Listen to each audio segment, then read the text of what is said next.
Allan, it's your first day officially as Clyde chairman. How does it feel now to kind of get forward with your own ideas and make the changes that you've probably been looking to make? I feel as though I've been doing it for a while, to be fair. I've been working with Gordon and I thank Gordon for bringing me to the club, but I feel as though even since from the first day I've come into the club, I've been working hard to change the football side of things, and now the rest of the stuff that I want to work on, I can start that officially. So I've already been meeting some people today, trying to get them on side. I want to speak to the volunteers, I want to speak to the media team, so there's going to be lots of changes going forward, but positive changes. It's been quite the journey since you came back to the club, shall we say. You think? Can I just get your overall reflections on the kind of 23-24 campaign without going into too much detail? We all lived it, we breathed it week in week. But what were your overall impressions to the journey to get to this point? Well, the most important thing is the potential of our football club, because the support by the end of the season were fantastic. So behind the team, I mean, the travelling support to the Elgin was tremendous. I mean, what did we have? Maybe 320, 330 there for what's such a crucial game. So first thing I want to do is I need to thank everybody, because everybody's been so supportive. The fans have been supportive, the players have been supportive, Ian and his team have been supportive, and they've been great. They've been great. I know that's a tough journey for them. They've got to change 12 players going out in January and new players coming in. But they've been fantastic. By the end of the season, you could see the style of play they wanted to play, and did great. So we should thank them, obviously, for staying up. But I'm going to say again, it's not something to celebrate. This is Clyde Football Club. So much as the end of the season was great, it's gone, it's finished. Momentum was good at the end of the season. We need to build on that, but we need to make sure that never happens again. That's got to be the worst it can be, and from now on, it's going to be better. You mentioned building there in your reply. So from your own perspective, you've probably been doing a lot, as you did touch upon. What have you been looking at in the background? And I appreciate you won't be able to tell the fans everything that has been ongoing, but just an overall view of the activities that you've been undertaking. Well, first thing I would say is that obviously David Hunter's come onto the board, and I'm delighted to welcome David to the board. I think he's young, he's got energy. He's obviously done a lot of work in the club in the background, so he'll be a great asset, I think. But also he's got energy. He brings energy to the club. I'd like to change the board a bit. I've not made any secret of that. I'd like to bring a different perspective. I'd like to bring a female perspective to the board. And I don't mean a tick box female perspective. I'm talking about bringing people in who've got something to add in quality to the club. The media needs to change. We've got fantastic sponsors at our club. I mean, already I need to thank Craig Roger and Phil Kaplan for the support they're giving us, but David and Andrew have been working on bringing other support into the strips, the sponsorship. It's been fantastic. So we've got people who are really willing to back the club, and I feel this year coming forward it's going to be a better year. I think we've backed Ian. We've got Ian to stay, which is great. I'm delighted with that. We've backed him in terms of the budget. Now I've got to fund that budget. So that comes at a cost, of course. But I think people recognise that. I think people recognise we're going to have to pay a bit more for bits and pieces if we're going to try and get a better team in the park. That's going to be reflected in strips and season tickets. I need everybody to buy into this. I need everybody to have a go at buying strips and the new strips that are coming out. And we're reverting back to the traditional colour for our home strip. We're introducing a third strip, a red and black strip. Then we might only wear that once or twice during the season, particularly I'd imagine at FOFA, but it's something else. I just want to have that whole new fresh look about the club, but the media's going to be crucial in that. Advertising, our sponsors, promoting our sponsors, letting them see value for money in the football club, and of course thanking everybody, because we've got lots of people to thank, whether it's supporters, whether it's the fans, whether it's the players. Everybody's got to engage to it. And the most important thing is unity. I need to have a club where everybody's going the same direction. Now, by the end of the season, and that wasn't by chance, but by the end of the season, we got that. Now, I think it was the second last game when I was speaking in the lounge, and even then, there was elements of doubt, and I'm saying, we're not getting relegated, we're staying up, but there was elements of doubt, and there was that wee bit, I'm not sure about this or not. I need everybody in the same direction, and we're getting there. So the importance of the fans then, I know it's a common question that I've asked you since you returned to the club, but that unity that you keep mentioning, that's got to be key, not just for the big games, but every game going forward. 100%.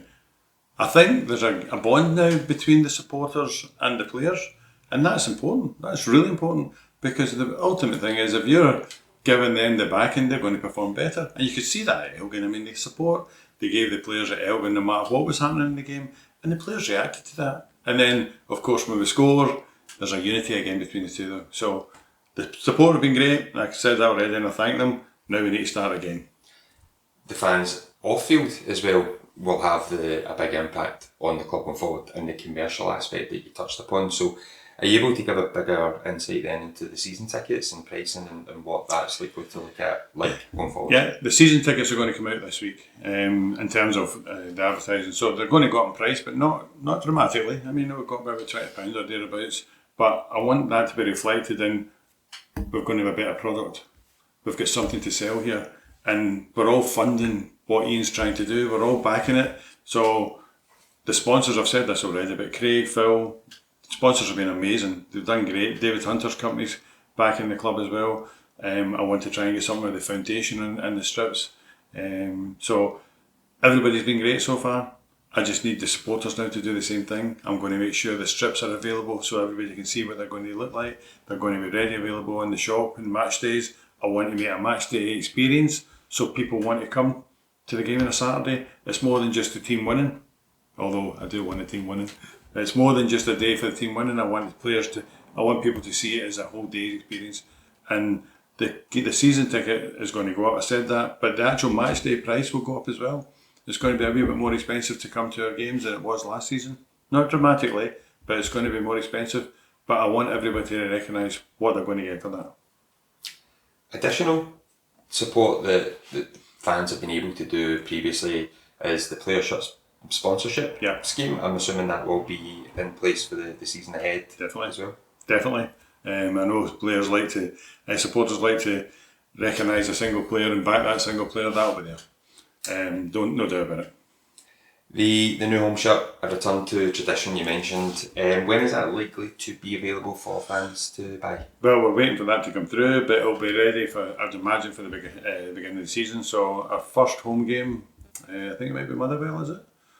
Well, we're away to Edinburgh. I think we're playing Motherwell at home. So by that time, the strips should be there and ready. So let's move on to then targets. We'll aim for on-field targets first before I then ask you for your off-field targets. So on-field targets, the team, it's promotion, I would assume. It's top four. So there we go. So I'm going to stick to top four and I'm going to work in top four. And if that means we're promoted in the back of the playoffs or that means we win the league, that's fantastic. But top four, and it'll be a season to look forward to. That's what I'm going to say. And the budget then that Ian's been provided is very much akin to aim for that as well. 100%. I would expect us. Well, we went to Elgin in the last game of the season, 1-3-0. It's the best game we played, and I realised we had more to play for than they did, and I think that was reflected in both Bonnie Riggs' result and Stranraer's result. But it was a complete performance.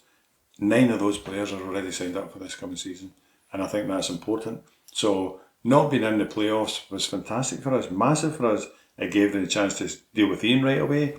It gave Ian a chance to deal with the players right away. And within 3 weeks of the season finishing, we've got 15 players signed. That's magnificent compared to where we were last year. And especially when you look at the nucleus of that team. So part of that pre-season this year, we're going to go to St Andrews. We're going to have a couple of days away. So we've got that pre-season feel about it. We're going to have games. I think we're going to have four pre-season friendlies. We're going to advertise them so the supporters can get a chance to come and see them. So if I can put you on the spot then for your off-field targets, what if we're sitting a year down the line, what were you hoping to have achieved from the kind of off-field activities, boardroom level, just general club progression, what would your hope be? Small steps, standards. Everything's about standards. Our football club is not like other football clubs within our league. We're better than that. Now, that's no disrespect to anybody, so please don't take offence. But we've got a history that no one else in our league has got. We need to build on that. We need to make sure people understand the standards that we're expecting. understand the code of conduct that's expected at our football club. And from there, I expect everybody then to just feel part of it and build on that. And lastly then, is it just a general feel of excitement for yourself for the season ahead? Buzzing. Absolutely buzzing. Can't wait. Still get the Elgin game fresh in my memory, so can't wait. Yeah. And just a final word then, we've talked about the fans quite a bit, but just a final message then for the fans just ahead of the campaign kicking off. Well, simple thing, said it already. I want to thank you for your support. Since I've come to the club, you've been absolutely fantastic with me. I'm going to ask you to keep supporting me, keep supporting the club. It's going to get better.